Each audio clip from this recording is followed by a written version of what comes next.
Welcome back to this channel. Another one just hit us as park chairman stabbed to death over Levy collection in Lagos.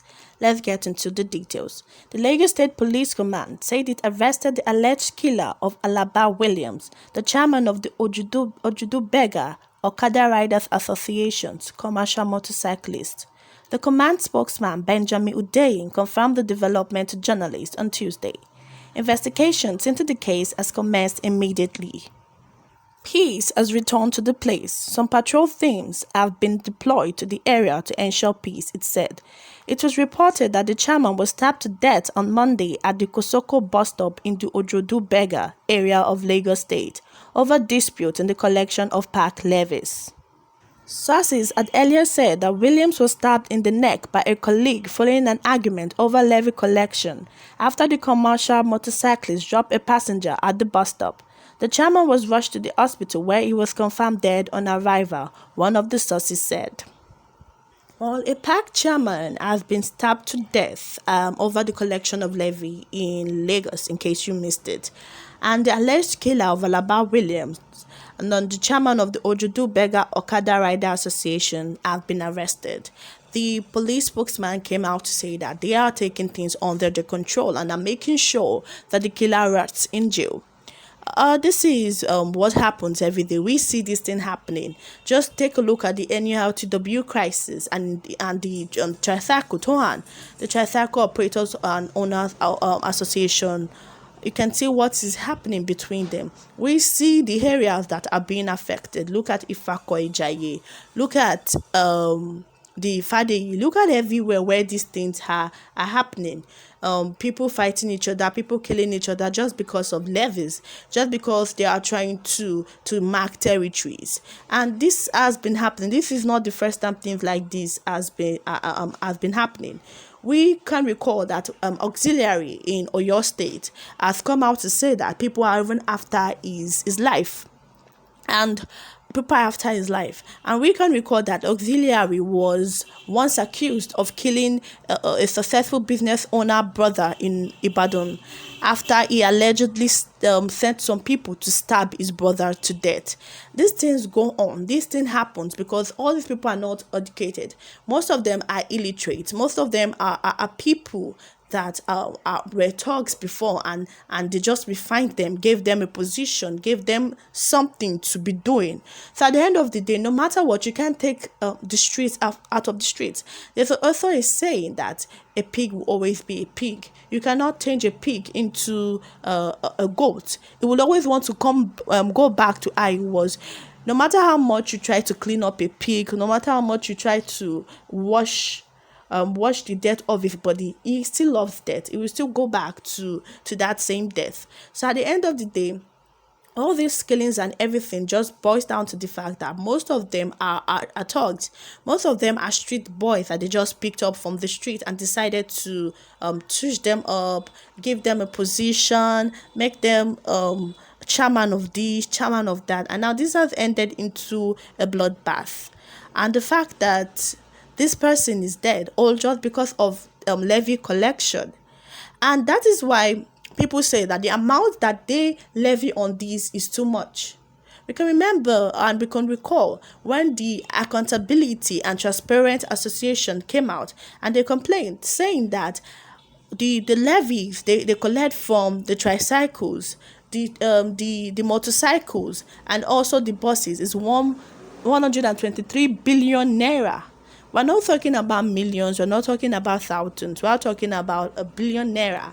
And at the end of the day, nobody knows where that money is entering into. Nobody knows where that money is. All we just know is that they always collect 123 billion naira every year. And nobody has an idea where those money is being pumped into or where the money goes into. So at the end of the day, this motorcycle person might have been angry. And because people complain that the levy they put on them is getting too much. And it was recalled when Vanguard spoke to one all those tricyclists, and he asked one of them how they are faring and all.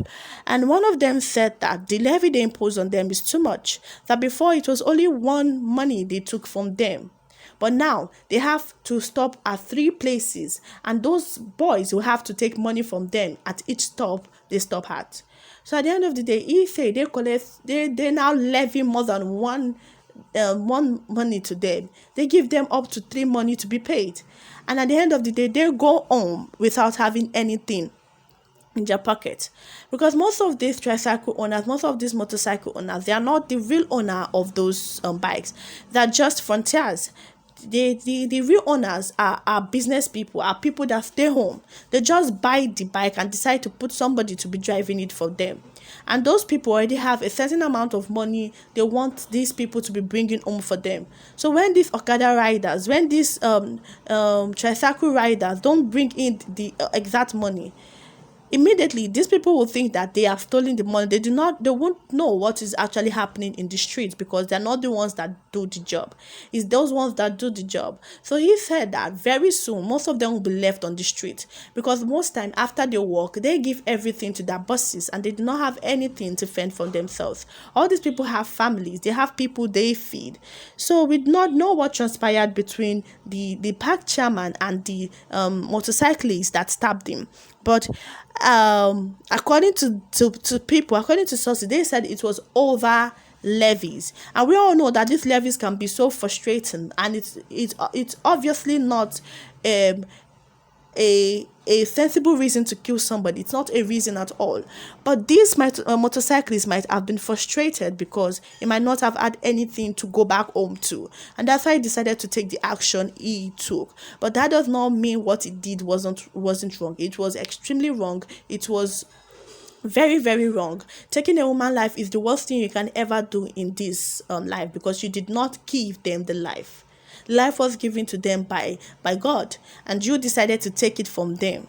And if you kill by the sword, you die by the sword also. So it doesn't make it a reasonable thing to do. But we see these tricyclists, we see these motorcyclists complain about the amount of levy they take from them. They levy so much money on them. They carry a lot of money from them. Sometimes we enter tricycles, we enter motorcycles, and we see these people complaining every time of the way these boys, some M. Solomon boys, take money from them anyhow, and leave them with nothing, to go back to fend for themselves, to go back to fend for their families. Because we should not forget that most of these people have families. They have children's school fees to pay for, they have wives to take care of, they have their own lives to take care of, and when there's no money, they cannot do all this. It might be the frustration that might have pushed in to carry such an act, but it is very condemnable and it is not right. May the chairman's soul rest in perfect peace. Do not forget to hit the like button and subscribe. And to our loyal listeners, we love you. Continue to support us, as the good Lord will continue to also bless you too. Thank you.